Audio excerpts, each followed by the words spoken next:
तुलसी मैया की पावन कथा। भूमिका। सनातन धर्म में जिन देवियों और देवताओं की पूजा अत्यंत श्रद्धा और भक्ति से की जाती है, उनमें तुलसी मैया का स्थान अत्यंत पवित्र और विशिष्ट है। तुलसी केवल एक पौधा नहीं, बल्कि साक्षात देवी लक्ष्मी का स्वरूप मानी जाती है। जिस घर में तुलसी का वास होता है, वहां नकारात्मक शक्तियां प्रवेश नहीं कर पाती, रोगदोष दूर रहते हैं और भगवान विष्णु की कृपा सदैव बनी रहती है। शास्त्रों में कहा गया है, तुलसी कानन यस्य तत्र सन्निहितो हर्यः, अर्थात जहाँ तुलसी वन होता है, वहाँ भगवान विष्णु स्वयं निवास करते हैं। आइए अब हम तुलसी मैया की इस दिव्य और पावन कथा को विस्तार से जानते हैं। वृंदा का जन्म। प्राचीन काल में धर्मध्वज नामक एक महान तपस्वी और धर्मात्मा राजा थे। उनकी पत्नी का नाम था माधवी। दोनों भगवान विष्णु के परम भक्त थे।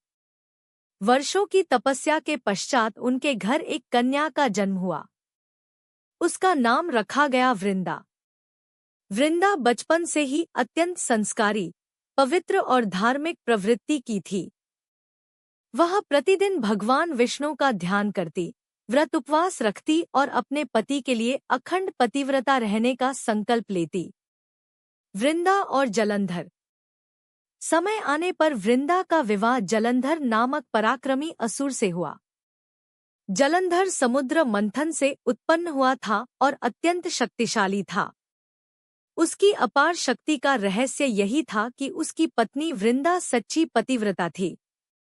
जब तक वृंदा अपने पतिव्रत धर्म पर अडिग थी, तब तक कोई भी देवता या असुर जलंधर को पराजित नहीं कर सकता था। जलंधर ने अपने बल के घमंड में आकर देवताओं को परास्त किया और स्वर्ग पर अधिकार कर लिया। देवता भयभीत होकर भगवान विष्णु के पास पहुंचे। भगवान विष्णु की लीला। देवताओं की रक्षा हेतु भगवान विष्णु को एक कठिन निर्णय लेना पड़ा। उन्होंने माया का सहारा लेकर जलंधर का रूप धारण किया और वृंदा के समक्ष प्रकट हुए।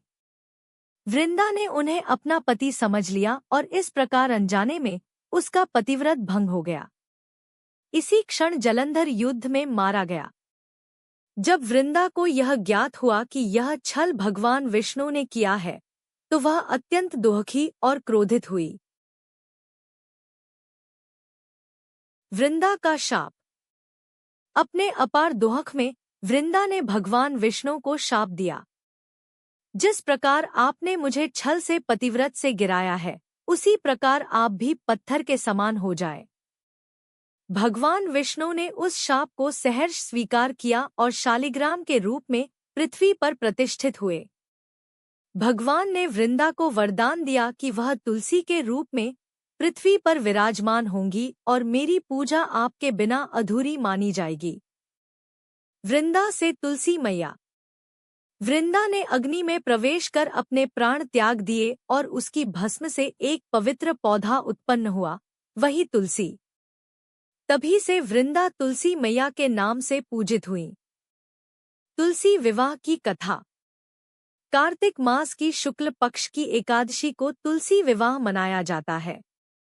इस दिन तुलसी मैया का विवाह भगवान विष्णु शालिग्राम से कराया जाता है। यह विवाह अत्यंत पुण्यदायी माना जाता है। जो व्यक्ति तुलसी विवाह करता है, उसे कन्यादान के समान पुण्य प्राप्त होता है। तुलसी का धार्मिक महत्व। बिना तुलसी के भगवान विष्णु को भोग स्वीकार नहीं होता। तुलसी दल से की गई पूजा हजारों यज्ञों के समान फल देती है। तुलसी के पत्ते गंगाजल से भी अधिक पवित्र माने गए हैं। तुलसी घर में सुख, शांति और समृद्धि लाती है। तुलसी पूजन की विधि। प्रातः स्नान कर साफ वस्त्र धारण करें। तुलसी मैया को जल अर्पित करें। दीपक जलाएं। हल्दी, कुमकुम, अक्षत अर्पित करें। इस मंत्र का जाप करें। श्री तुलस्यै नमः। तुलसी व्रत कथा का फल। रोगों से मुक्ति, वैवाहिक सुख, संतान प्राप्ति, पापों का नाश। मोक्ष की प्राप्ति। निष्कर्ष। तुलसी मैया केवल पौधा नहीं, बल्कि त्याग, भक्ति, पतिव्रत और धर्म की साक्षात मूर्ति है। जो व्यक्ति श्रद्धा से तुलसी की सेवा करता है, उसके जीवन से सभी कष्ट दूर हो जाते हैं। जय तुलसी मैया। अगर आपको यह वीडियो अच्छी लगी हो तो चैनल को सब्सक्राइब कीजिए और बेल आइकन को क्लिक कीजिए, जिससे आपको और आने वाली वीडियो का पता चलेगा। धन्यवाद। राधे राधे। जय श्री श्याम। जय तुलसी मैया।